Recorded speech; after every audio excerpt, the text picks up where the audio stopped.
If I was the first press conference, and like, no, he'd already done with Senator Gillibrand. Okay, all right. But in the first couple weeks, right, it's great to be here. We'll do many more things together. I had a great relationship with your predecessor for 7 years, so we're very close together. And Donovan Richards, our borough president in Queens, and we've had many events with as well. And speaking of the Senate, Senator Andrew Gonardis is here as well, another champion of these projects as well. We also are joined by, because we have friendships and collaborations and relationship with the City of New York, newsflash again, New York City Deputy Mayor for Operations, Mira Josie is here. Mira. And I believe Council Member Alexa Vilas is here, perhaps she's joining us. So why are we all gathered here today? I've been here before. As all of you know, as Lieutenant Governor, I did a little bit of travel. Probably more than 1,000 times right here in the borough of Brooklyn, but who's counting? I was. And I have been here to see the extraordinary transformation of this facility into something that is vibrant, it creates people's jobs. I was here at the Biobat facility. I know they're expanding, so this is exciting for me as well. So great to be here today, and also to talk about, as I mentioned, one of my favorite topics, which is infrastructure. Why do I care so much about infrastructure? Well, a number of reasons. Is my time on local government, we obsessed about infrastructure. We worried about what was happening above the ground and under the ground. You know, was there enough money for our residents to have better sewer lines and roads and bridges and, yes, even potholes? We talk about them all the time. We always said to ourselves, if only Albany would give us more money. We waited a long time. And now we have an opportunity, a once-in-a-generational opportunity, to make the investments that should have been made all along, because now they're more expensive when you make them later, but we're getting started. But also to just reimagine some of the infrastructure that has been lying fallow for so many years that no one saw the possibilities of. And that's what we're going to talk about today. This brand new concept known as the Interborough Express. And what it's going to do is create a lifeline, a connection. Because that to me is what infrastructure is all about. It's about creating connection between communities, between people in their jobs, people in their families, people in their friends. It's all about connections. And that's why I get so energized when we talk about infrastructure, because it is a quality of life issue. If you can shave 30 or 40 minutes off someone's commute every single day, that is a gift. That means more time to pack up your kids' lunches in the morning, something I did until they were about 4 or 5, and I taught them how to do it themselves. Or at the end of the day, you want to read books to your kids or help them with the homework. That time back in your day is a gift. And that's what I want to continue to do as we expand our infrastructure ideas all over this state, to focus on how we can add time and quality to people's lives and to have them have a positive experience. Even when we talk about, yes, Penn Station, people should be able to come in from wherever they boarded the train, come into a place that lifts their spirits and lifts their souls and doesn't make them just want to stare at the ground and be depressed for the rest of the day. So we're fixing that as well. But this is an opportunity for us here, because what we have is a different change in demographics. For a long time, all the connections were to take people from the outer boroughs, and I don't really like that phrase, outer boroughs, we'll just say it for today's purposes, always was back and forth to Manhattan, and that's great. A lot of great jobs in Manhattan. We want to keep Manhattan strong. It's the epicenter of so many key industries. We want people to do that. But it also ignores the reality that more people have found their homes in places like Brooklyn and Queens, and not just their homes and their families, but also the jobs are now spreading out here. So we're missing that logical connection to find more ways for people to get from one borough to the other without having to go to Manhattan and back, or to have a long, even in this case we're talking about, a 70-minute bus ride. 70 minutes. Who wants to have a 70-minute bus? I have been on every pothole between these two boroughs. It is not a fun experience when you're on a bus ride. So that is what we're addressing here. So we're going to give people more time for their jobs, their families, their lives, and make the connections that are necessary. But we do have, let's acknowledge this, New York City in this region has the greatest transit system in the world. We can always do things better. We can have a strategic, smart, and savvy plan that reuses an abandoned line 14 miles, and to say, what can we do with this? So I am so excited here today to announce that we have finished a feasibility study. See, I said make it happen fast, and it's dead. I told you, I'm impatient. So the feasibility study is completed. You'll be able to see that very shortly. And what that does is launch the next phase. There's always another phase in your building infrastructure. The community engagement in tandem with the environmental impact statements, and do this whole review to identify the smartest way to use this line. And to talk about, is it bus rapid transit? Is it light rail? Is it heavy rail? What are the options? We don't have those answers today, but we know we have a path forward. And it starts with the completion of the feasibility study that I'm announcing right now. And you are here to hear it first. So we also have tremendous opportunities to say, what about that Cross Harbor Freight Tunnel?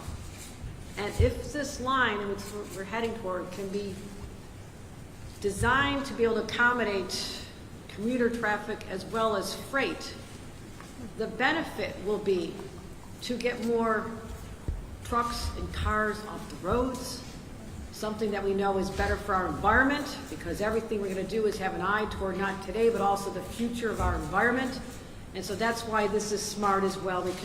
We directed the Port Authority to get moving on that tunnel, and Jerry Nadler is going to make sure we do, and we're going to be able to make more announcements very shortly. And one of the reasons we're able to do all this is the leadership in Washington. And you don't always hear the credit from a state going to Washington, because everybody always wants to keep it for themselves. Well, the reality is Joe Biden and his gutsy leadership that led to the passage of the infrastructure bill, a bipartisan bill that was supported by our leaders in Congress, Majority Leader Chuck Schumer, Senator Kirsten Gillibrand, Congressman Jerry Nadler, and those from our delegation who voted for this deserve the credit of what we're able to accomplish here today, and in so many other areas where we're going to be able to improve people's lives. So I want to say thank you to them. Thank you to them for answering the cries for help for so long from states and localities that have wanted to do these projects but never were able to. So this Interborough Express will connect New Yorkers with 17, count them, you heard it here first, 17 subway lines and the Long Island Railroad. That gives them a lot of options on where their work is going to be. We project there'll be up to 88,000 riders every day, and end to end it'll take about 40 minutes, resulting in a savings of about 30 minutes each way. And it's also going to help people who live right here in this neighborhood, and those who live in Queens at the other end, and all those who live along the lines between Sunset Park, Bay Ridge, and Jackson Heights. And right now, who's in this corridor? About 900,000 people. That's who we're trying to serve. Those are the people who need that connection and to be lifted out of their everyday existence of trying to catch a bus to get to their jobs. So we're going to be helping those individuals, as well as, my favorite phrase, creating more jobs. We anticipate that this project will create and retain over 20,000 good paying union jobs, and that's worth a round of applause. So I say, as we enter this extraordinary time, we come up with extraordinary solutions, and we don't look backwards. We continue leaping into the future with a sense of optimism, with a sense of a spirit of can-do. Yes, we can get this done, because all of us in this room have one purpose in mind, is to lift up the lives of fellow New Yorkers, and we can do it with projects like this. And that's why this was a major priority of mine. You heard about it in my State of the State, you heard about it in my budget address, and now you're hearing about it in person. The feasibility study is done, and we are ready to get to work. So you're going to hear many more announcements. Everybody get ready, I'm coming. Yep, it's coming. You might as well just follow me around, because we're going to be doing a lot of great announcements. And this is what we're asked to do on behalf of the voters and the individuals who put their faith in all of us, is to deliver for them. And today, we are delivering for the people of Brooklyn and Queens, and we're just getting started. So with that, any news on this guy? I have to introduce him as acting. Is this acting CEO chairman? Any news flash? No. So you're still acting. still acting, but maybe by the time we're all done with our conversations, we'll be able to say this is now the permanent. But in my heart, you're not temporary. You are there because we need you to continue on. Jana Lever. Thank you, Jana.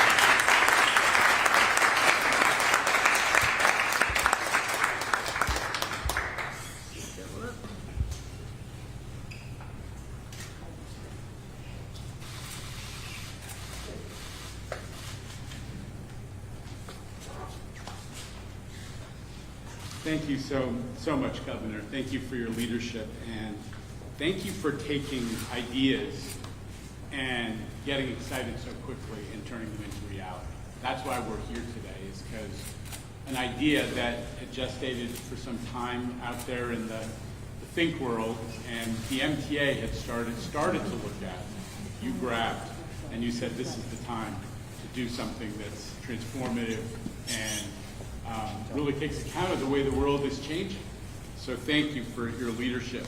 This is exciting for the MTA, but it's really, as a Brooklynite, wow, I am just amazingly excited. A version of this idea has been talked about at different times for a long time, and it was championed by advocacy groups like, and I have to acknowledge them, Regional Plan Association, represented here today by our friend Kate Slevin, Riders Alliance, represented by Mira Aldous-Deckert, Transportation Alternatives, represented by Rose Ushanowski. These are all people who kept alive this idea, not the specifics, but the vision of, we got to connect Brooklyn and Queens, we got to deal with the way the demographics of this region are developing.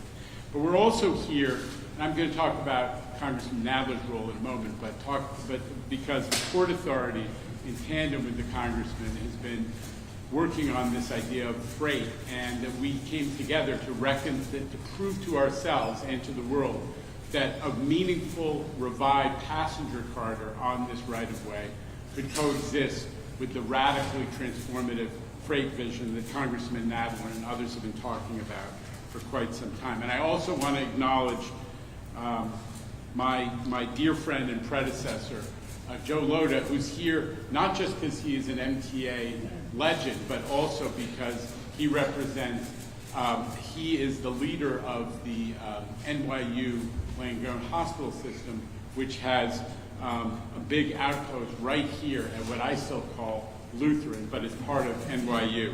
So thank you, Joe. Thank you for everything you've done. We're here to celebrate, as the governor said, the preliminary report, which makes it clear that the project is in fact feasible, and a large part of that is because we are making a super efficient, again, credit to the governor for grabbing and passionately advancing this idea that we need to get more out of the infrastructure we have. Some cases you have to build anew. The 2nd Avenue subway is using some old tunnels, but a lot of it has to be built anew, bored out of rock. But here we have a right-of-way, and we have a way to connect Brooklyn and Queens. And not just Brooklyn and Queens in general. We're talking about some of the driest transit deserts, as we say, in the city. East Flatbush, populous, dense, dynamic, no rail transit to speak of. MassPath, Middle Village, Queens. These are areas that will be transformed because we love the bus system. I am passionate about buses because so many neighborhoods rely disproportionately about buses. But those folks need more easy connectivity to the amazing access and opportunity that comes from our rail system. So that's what we're doing here. Not all of our travel is Manhattan-centric anymore. You've seen some of the images that are cycling on the screen, which show, and this is a little man bites dog story, there are more people in Brooklyn and Queens together who are going to jobs in their borough or in the other of the 2 boroughs than there are crossing the East River. We have to adjust our transportation system to deal with that. And of course, this is fundamental equity issues. Communities, disproportionately low income, and communities of color who are not in the middle of our transit system will be connected as a result of those 17 stations that can be built on this line, connecting them to the spokes of this historically Manhattan-centric system, but will now be accessible to everyone. We have a chance to do better. I want to just finish by applauding the governor once again. I'm not going to stop doing it because this is transformative for the MTA and our region to start to make the change that will adjust our system to the way the demographics and the way the city and the region are evolving. But I'm also excited to be able to introduce my old friend Jerry Nadler, who I've known for God knows how long, almost my whole life. I was a West Sider originally, although I long ago emigrated, as my father said, to Brooklyn. And Jerry has been in Congress 30 years, but going back to when you were in the Assembly, you were passionate about transportation, but also specifically about freight. And freight isn't always sexy because it doesn't have a natural human constituency, but the constituency is all of us who breathe the air that Jerry has been talking about. All of us who deal with the fact that our goods and services are more expensive because they have to be trucked in from a port in New Jersey. So Jerry, thank you for leading this fight, and it's my honor to introduce Congressman, Chairman of the House Judiciary Committee, Jerry Nadler.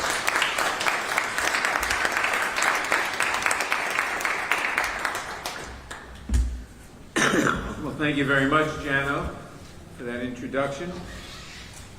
Today we are here to announce the release of the feasibility study of the Interborough Express, a project that can coexist with the Cross Harbor Rail Freight Tunnel down the Bay Ridge Line right-of-way. I want to thank our governor, Kathy Hochul, who has become a strong supporter for both projects, Interborough Express and the Cross Harbor Rail Freight Tunnel. She is a leader who seeks to solve the toughest of problems, and I have tremendous respect for that. The Interborough Express is a project that has the potential to provide much-needed transit access to underserved neighborhoods of Brooklyn and Queens. And it can coexist with the Cross Harbor Rail Freight Tunnel, which I have supported for more than 40 years, from my time in the State Assembly to serving in the U.S. Congress. The Cross Harbor Tunnel, which will soon be undergoing environmental impact statement by the Port Authority, would finally connect the New York metropolitan region to the national freight rail grid by removing trucks from our streets and diverting them to the underutilized rail network. It will change the way we move goods through our region for the better, with economic, environmental, health, safety, and cost-saving benefits for millions of people. The Cross Harbor Rail Freight Project is designed to remedy the fact that New York City is the only major city in the world that is not directly connected to its country's national freight rail system. Without this key rail link, more than 1 billion tons of freight move through the greater New York region each year, primarily by truck, with truck congestion adding an estimated $2.5 billion annually to the cost of delivering goods to consumers and businesses. Trucks transport about 90% of the freight, while rail handles only 2 to 3%, with most freight arriving by rail at points west of New York and relying on trucks to reach their final destinations. It costs as much to move goods from New Jersey to Manhattan as it does to move them 500 miles or more in some other areas of the United States. In the next 20 years, freight to, from, and through this region is expected to increase by at least 37%, beyond the capacity of our roadways to handle, thereby putting an absolute lid on economic development. After generations of neglect, New York is once again building for the future, and by investing in world-class transportation projects across the state, we drive economic activity and help make our state even greater. And again, I want to thank our new governor for her vision in supporting these projects. Now it's my privilege to introduce the Queensborough President, Donovan Richards.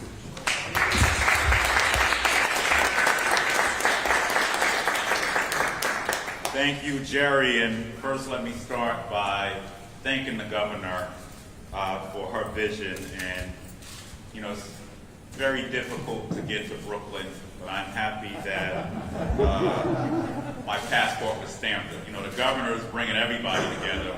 You know, the Brooklyn Borough President, the new Brooklyn Borough President, Antonio Reynoso, stamped my passport this morning. So thank you so much and congratulations. Now, don't worry, certainly, because we're here to talk about a project that benefits both your borough and mine, Antonio. And I'm not going to joke about which borough is better this morning or this afternoon. We all know the answer to that question anyway. But I'd like to start once again by thanking our governor for the bold vision she's laid out in both her state address and her proposed executive budget over the last few days. She's putting her money where her mouth is when it comes to pandemic recovery, and we are certainly grateful for that. Just make sure you're sending a lot more of that money to Queens than Brooklyn. But what impresses me is her eye toward the future and her creative thinking on how we can improve the economic vitality of the outer boroughs by creating new public transportation options. And as we often allude to, is the fact that transportation is the great equalizer. And that's exactly what this proposal is all about. In my borough and in Brooklyn, we know that the overall health of any urban community, especially ones as large and as diverse as ours, is heavily dependent on the reliability of its public transportation system. But for far too many Queens families and communities, the inability to travel between boroughs in a quick and efficient manner has been an unnecessary detriment to their economic health and, quite frankly, their ability to grow. By transforming this existing freight line connecting Bay Ridge and Jackson Heights, if you like to eat, you want to get to Jackson Heights, into a public transit option, we can connect now thousands of families to new economic opportunities in each borough, all while dramatically cutting commute times. And I often joke sometimes, and it's not really a joke, on some days trying to get into Queens to Brooklyn to Manhattan, it could seem easier to get to Florida by plane than Manhattan or Brooklyn by train. No longer will you have to take the subway all the way into Manhattan, however, just to get to Brooklyn or Queens. No longer will you have to transfer from one bus to the next bus to get to Brooklyn. We're talking about a single 40-minute ride from end to end, and that is a true game changer for thousands of people on either side of the Queens or Brooklyn border. There are details to be ironed out, of course, here, and I look forward to working both closely with Governor Hochul and, of course, my counterpart, Antonio Reynoso. But I commend the governor for making improved out-of-borough connectivity a central theme of her administration. This is what we mean when we talk about building back better. It doesn't mean going back to the New York City of February 2020, because we know that that city wasn't working for far too many of us. It definitely wasn't working for commuters in transportation deserts like the ones I've lived in, where spending hours on the rails or the roads each day is all too common. We need outside-of-the-box solutions to problems that existed well before the pandemic. We need innovative thinking to address the issues the pandemic worsened. The Interborough Express is a perfect example of that kind of thinking. I couldn't be prouder to support this project. I just want to warn you, Madam Governor, expect many, many phone calls from me about this project and others. And of course, we're joined by Tom Gretsch, who is the Queens Chamber of Commerce president. I'm sure he'll be blowing your phone up too. But I look forward to partnering with you to make the Interborough Express a reality, and you have a reliable partner in me. Queens families deserve the best, and so do those in Brooklyn. And the best is what we're going to give them. Now it gives me great, distinct honor to introduce the Brooklyn Borough President, someone that I've known feels like close to 2 decades, and we both served as staffers to city council members, then were elected city council members, co-chaired the Progressive Caucus together as city council members, and led respective committees. And he is someone I am so proud of, because when I see him, I see myself. He's a kid from South Williamsburg, had nothing given to him, did not grow up with a silver spoon, but fought his way up to the top, gave it his all and served his community. And because of that, the people of Brooklyn rightly elected a champion for them. It gives me great distinct honor to now introduce the Brooklyn Borough President from that other borough, Antonio Reynoso.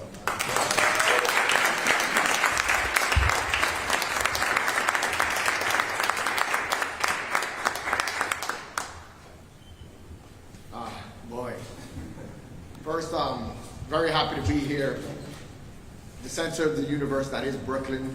Welcome all. The sun to the solar system of this here New York City solar system, I guess, is what I would call it. But one thing that Donovan and I will agree on is that the best borough in New York City is not Manhattan. But Donovan, my brother, I can't tell you, folks that look like us, that are raised the way we were raised, or that come from the circumstances that we come from, very rarely hold seats in offices like this one here. And to be able to come to Brooklyn to talk about a transportation project that is looking out for the interests of people that look like us and that grew up the way we did, as opposed to trying to connect us to Manhattan, where our economic development opportunities and growth really are starting to change. The dynamics of how we move around this city are starting to change. And if we want to talk about real economic development and growth, then we have to talk about Brooklyn and Queens. That is exactly what's happening here today. So I want to thank Governor Kathy Hochul for being thoughtful, for not hesitating, for putting your money where your mouth is and actually following through on this work. That is a rare thing when it comes to transportation infrastructure. So I just want to thank you so much for that work. And I think if we could give a round of applause for that work,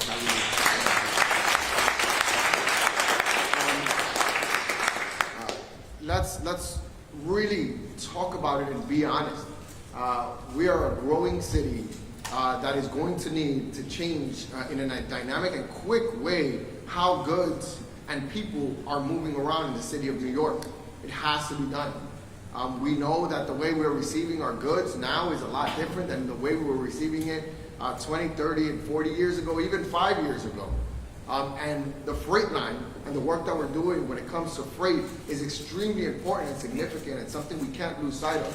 Even as we're talking about an Interborough work that is moving people. But freight in itself is something that has to be discussed, and we want to continue to have that discussion related to the BQE, the Brooklyn-Queens Expressway, and so forth, and how exactly we could use that to move goods around. But now we're talking about people as well, right? Starting to have a conversation about places where I am encouraging the moving away or the over-reliance of vehicle use in Brooklyn. And I'm very aggressive about that, but have a hard time being able to pitch that in areas like this that have no transportation options or limited transportation options. But now I can say that. There are options out here that can make a difference and really make it so that you can even get to the great diverse borough of Queens, where we have great food, great culture, great experiences, great opportunities for jobs. Is something that we can finally tie together with the work that's happening here. So I'm so grateful and so happy to be here. I'll keep this very short. Don't forget to spread love. It's the Brooklyn way. And I want to say, Governor Hochul, on the first week that I was in Borough Hall, sent over thousands of supplies for PPE to my office, including testing kits that we are now distributing at a rapid rate. And it just really shows that on day one, I was able to start working for my borough because of the support that you were able to give us. I want to thank you for what you've done for Brooklyn in this short amount of time. And the last time we saw each other was in Coney Island, talking about spring, which is another thing we have to work on, Donovan. Spring doesn't start when a groundhog tells us. In Brooklyn, it starts when the Wonder Wheel starts to move. I want to make sure that people understand that as well. But again, thank you so much for having me here. This is a great project, really excited about it, and we'll do everything we can to work alongside the governor to make it happen. Thank you.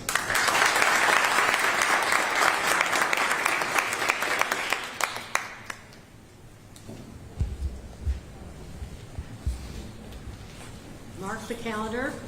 I'll be there for the Wonder Wheel. There you go. I understand that the groundhog's a little trickier. But being shorter, if they fall, they don't fall very far. So that's why I've kept more groundhogs alive in my life. I shouldn't be there. I want to thank everyone who spoke. Yes, we're just getting warmed up, and we're going to have strong. And I will answer all those calls and texts because I'm going to forward them over to this guy. So we will keep this moving. I'm the most impatient person in America, maybe the world, because I'm persistent and I want to keep moving all these forward because people need to see the results. Talk is cheap. Let them see the results, and that's what we're all going to do together. So with that, we'll take a couple of questions. Governor, speaking of top being shoot, apparently a couple of school districts on Long Island are effectively not enforcing your mask mandate. You know, you said, and I'm paraphrasing, you're not a pushover. What are you going to do about it, if anything? Are you just going to talk, or are you going to take any sort of action?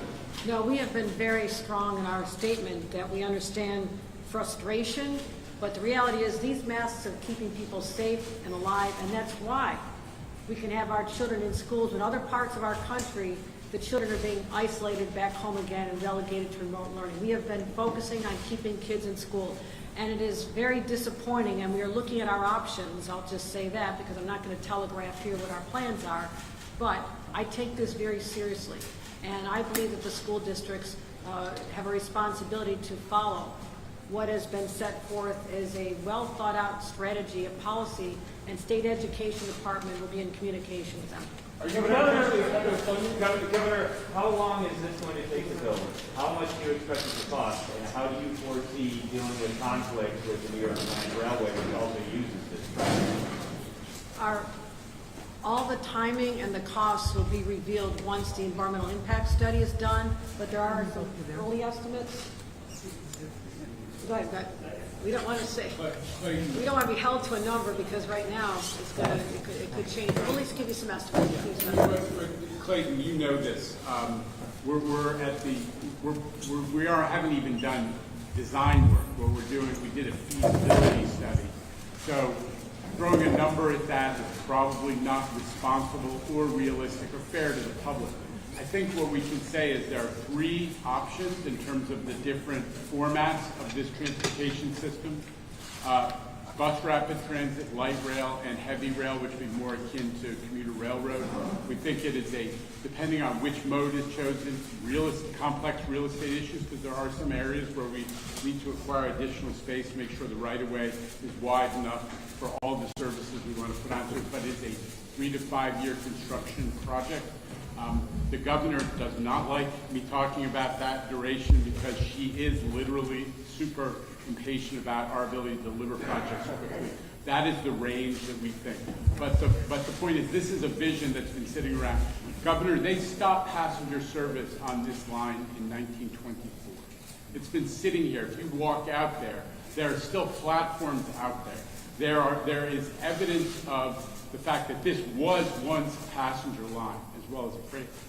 And now we're talking about taking a couple of years to restore it to that greatness and functionality, and that's where we are. So will you need an additional track? Will you need an additional track to run passenger on that, or can you do it on the existing? No. What we've done is we have confirmed the feasibility of reconciling passenger and freight throughout this right-of-way.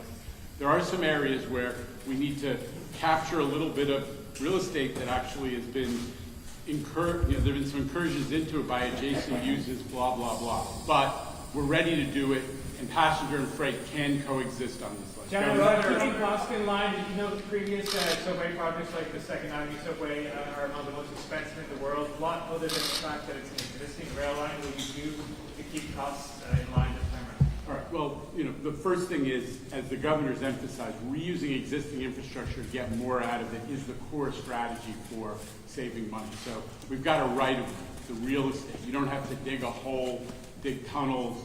That is one of the amazing appeals of this, but also the Penn Access project that we just pushed into construction under the governor's leadership. The Bronx section of what was once talked about as the Triborough is the Penn Access project. It is going to cut travel times for the other borough, the other non-Manhattan borough, one of the other non-Manhattan boroughs not represented here, for people from Co-op City from 75 minutes to get to Manhattan down to 30 to 35 minutes. That is underway. We're reusing it. But there's a ton of other strategies we've used to cut costs, to make sure we maintain budget and schedule. I'm not going to go through them one by one. I would just say, look at the third track project on Long Island. The mega project that I was able to start, as opposed to East Side Access and some others from before. That project not only is on schedule, but it's giving hundreds of millions of dollars back to other projects because it's so much on budget. That's a sign we're making progress. Governor, 7 years ago today, Governor Cuomo announced the air train to LaGuardia, a project that never got started and that you have show. What assurances do you have for people watching today that this isn't yet another pie-in-the-sky infrastructure project that doesn't look good? Very simply, I'm a different governor. You'll see. Governor, if I could ask you a question about crime. New York City has been beset with gun violence. This morning, a cop was killed. Yesterday, a child was shot in the cheek. The day before, another cop was shot. It's been, like, unbelievable since January 1st. Last night, Eric Adams, the mayor of the city of New York, said, we need help from Albany to try to get guns off the street and to make the city safe. So I ask you, Governor Hochul, what are you going to do to help New York City deal with this incredible pandemic of gun violence? I've had conversations with the mayor about this even before he was sworn in, because I know this is a crisis situation where people are living in fear and that we are losing lives to gun violence. That is why you look at my budget. I have tripled the amount of resources going to law enforcement because I want to have our state police embedded in local governments where they need the help, and certainly New York City is one of them. While it is the responsibility of the city of New York, for example, to patrol the MTA, that's how it's set forth, we can lend extra assistance where they want to, but that is different than the gun interdiction. What we can do best is to use our state resources, our state police teams, to literally go into places like Pennsylvania and see where people are loading up trunks with guns that are legal there but not legal in the state of New York. They come up Route 81, they make a right, and they're in New York City before long, or else they're heading up towards Syracuse and Rochester up 81. So we have already deployed resources and new teams to work on that interdiction, as well as working in partnership with the governors of our neighboring states as well. A lot of guns are coming up from Virginia as well. So I've had arrangements and agreements to use those resources, but we'll put money behind it as well. I mean, we have put more money in our budget to assist with law enforcement than has been done in decades. And I'm committed to that because the fear is real and the anxiety is real. And I'm working now, there's not been a close relationship between Albany and the city for a long time. It's not exactly news here. But for a decade, there's not been that collaboration where we're in this together, and that's why I'm offering the mayor as well. So we're going to continue those. Is it possible for you to do more to get the guns from coming into New York City in the first place? I mean, that seems to be the biggest problem. There's so many guns on the street, and so little seems to be being done to get them off the street. Exactly. I mean, you've hit right onto the problem. And that is why we're using our state. And again, our state police force is smaller than the city of New York's. That being said, and we have to patrol all the way up to Plattsburgh and far reaches of the southern tier. So despite that, I believe that it's critically important to reassure New Yorkers that we're doing everything we possibly can to supplement and help the mayor get through this time so we can start seizing more guns and stopping the gun dealers from even reaching the 5 boroughs. If we catch them at the thruway stops and we stop them before they can even do harm, then we're making progress. And that is something that I've just since even September, I said, I had a conversation with our state police, what are we doing, what more can we do, and now with the new mayor, we're working closely together. I feel that same sense of urgency, I truly do. Fear is a debilitating emotion. I don't want New Yorkers to be afraid. I also want to make sure that every citizen is protected and our law enforcement know that we have their backs, that this is unacceptable for anyone to harm someone who's put on a uniform to protect other people in the streets. So we're focusing on that. Governor, why mop off the Bronx from this plan? I understand about 10 access, but that doesn't really serve the same purpose of getting people between the outer boroughs. Why mop off the Bronx here? Well, because we believe that if we continue moving ahead with our Metro North stations, the 4 stations there, that we won't have a problem at Hell's Gate, which is the congested area, and to make sure that we could, we thought about it, but also realized that those same individuals are going to be served with another plan that is being worked on at the same time, so they did not have to be joined together. Is that anything you want to add to that? Governor, we've Governor never got talked it about Governor got it Staten exactly Island. right. We started, and sometimes people say, why does the Bronx come last? Well, here the Bronx came first. We took the portion of the Hellgate line that was connected to this, and we're actually building it right now. So folks in the Bronx, as I said, commutes cut in half, access to jobs, opportunity to education, both to the south, but also to the north in Westchester and Connecticut. that they didn't have before. People in the Bronx are thrilled, and we're moving forward now to focus on the Brooklyn and Queens portions of this vision. Sir, we've never spoken about Staten Island, the last non-Manhattan borough